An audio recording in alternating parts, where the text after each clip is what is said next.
Председатели Конституционного суда посвятили студентов юридического факультета в тонкости своей работы.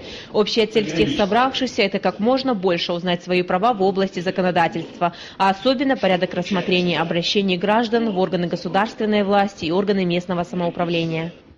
В нашей с вами повседневной жизни мы ведь реализуем очень часто свое конституционное право на обращение в органы государственной власти и органы местного самоуправления. Иногда мы сами того и не замечая реализуем это право.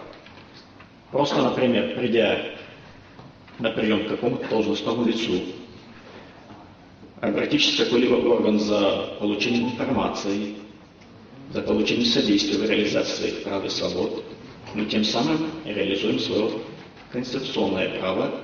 Порядок рассмотрения обращения граждан в органы государственной власти и органы местного самоуправления. Теперь ознакомиться с ним может каждый студент, благодаря вот таким брошюркам, которые специально выпустила Национальная библиотека.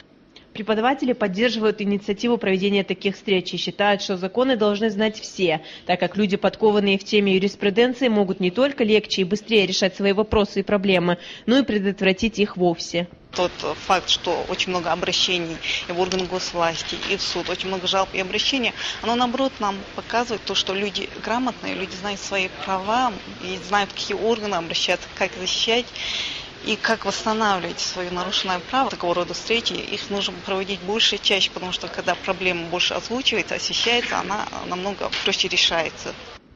Гораздо интереснее слушать представителей закона, которые уже не первый год в деле, чем просто зубрить по книге, подчеркивают студенты. Конечно, важно проводить такие мероприятия и, конечно, чтобы они проводились еще чаще и больше организованности, чтобы больше студентов участвовали. Для нас это важно, как для юристов мы будем задавать вопросы, узнавать новое. Они, как уже опытные специалисты, дадут нам свои советы. Ася Горчиханова, Ахмет Исмурзиев, Данил Гатагажев.